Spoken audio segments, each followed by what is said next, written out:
Hello and welcome to yet another interesting session of storytelling. Now, most of us are aware of the fact that India had a glorious past, and it was this country's splendor and prosperity that caused many foreign invasions. Now, one of the foreign superpowers that captured this golden bird and ruled our country for a good 200 years was the British. So when the British slowly transitioned their position from traders to rulers, many Indians tried to protest against it. But it didn't happen overnight. This transition took place over 100 years in between 1757 to 1857. And the protest ultimately resulted in the Revolt of 1857, or as we know it, the First War of Independence. Now, this transitional period holds some instances that are worth remembering. And that is what we shall read about in this session of Glimpses of the Past, written by S.D. Sawant. Now, before we begin reading the story, let me introduce the life and works of its writer. S.D. Sawant was born in a small farmer family of Adzara village in Kolhapur district in Maharashtra. He finished his schooling in Vyankat Rao High School in Adzara. Initially, he worked with a school called Rajaram Prashala in Kolhapur as a teacher for 20 years. Later, he became the editor with Lok Shikshan, a monthly magazine published by the Maharashtra Education Department in Pune. Some of his written works include Our Freedom Movement, The Gandhi Story, The Story of Jawaharlal Nehru, Adunika Nepala, Swarajyacha Surya, to name a few. Now, the story that we shall read is taken from his book, Our Freedom Movement. As the name suggests, the book narrates the story of India's freedom struggle. And now, without any delay, let's start reading the extract that reflects some glimpses of the British reign in India. Glimpses of the Past by S.D. Sawant. The Martyrs. At a function in Delhi, Lata Mangeshkar sings, "O my countrymen, let your eyes fill with tears as you recall the sacrifices of India's martyrs. The company's conquests, 1757-1849. With its superior weapons, the British East India Company was extending its power in the 18th century India. Indian princes were short-sighted. An Indian prince, that upstart Raja Bah, call the English merchants, they will help me to defeat him." The people had no peace due to such constant fights.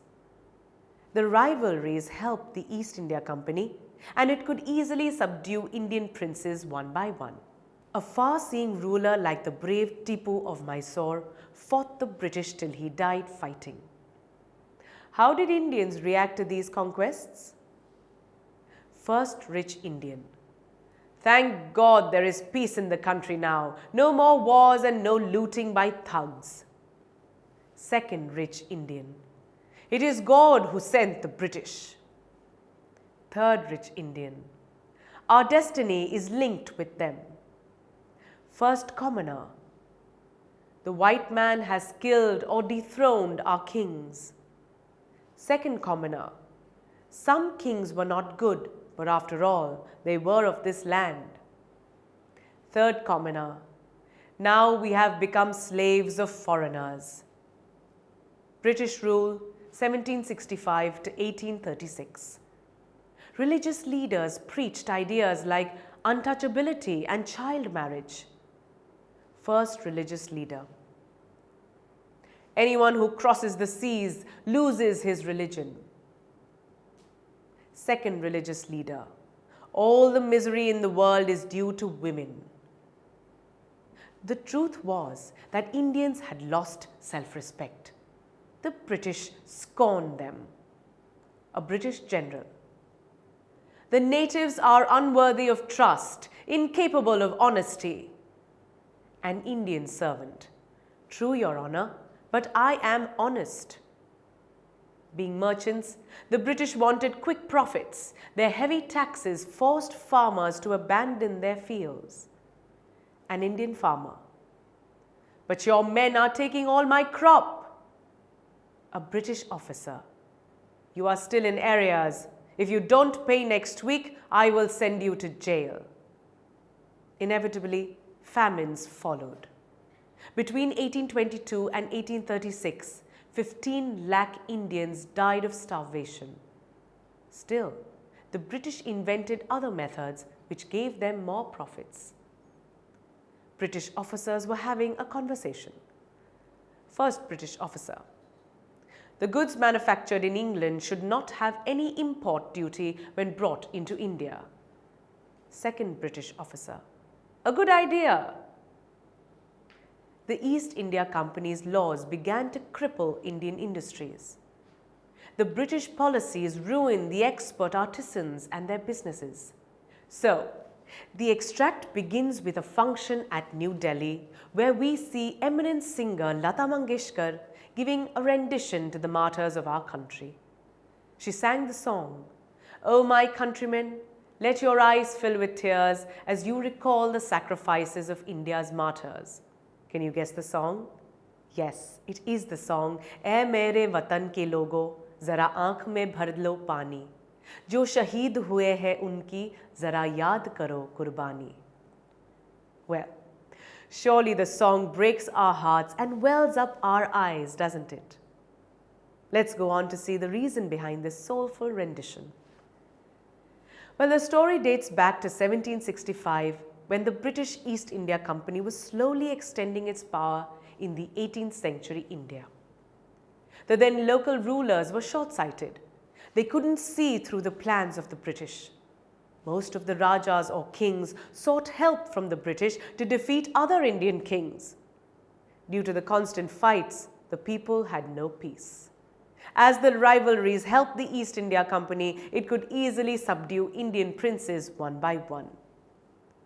But among them was a wise, foresighted man, the brave Tipu Sultan of Mysore. He fought against the British till his last breath.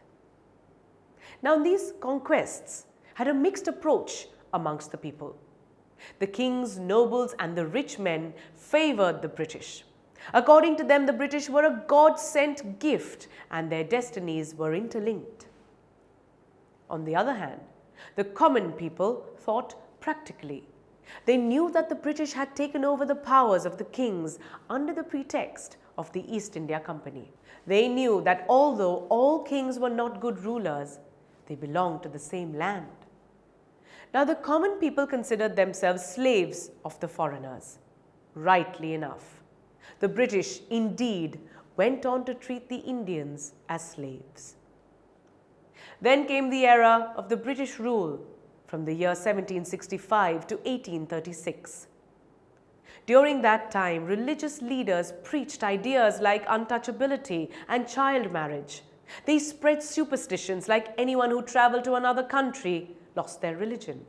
Women were held responsible for all the problems. Basically, Indians had lost their self-respect, and the British looked down upon them and mocked them. They called the Indians unworthy of trust and dishonest. Moreover, as they were merchants, the British wanted quick profits. Their taxes were so heavy that farmers were forced to abandon their fields. Naturally, famines followed. Between 1822 and 1836, 15 lakh Indians starved to death. But that did not deter the British from inventing other profit-generating methods.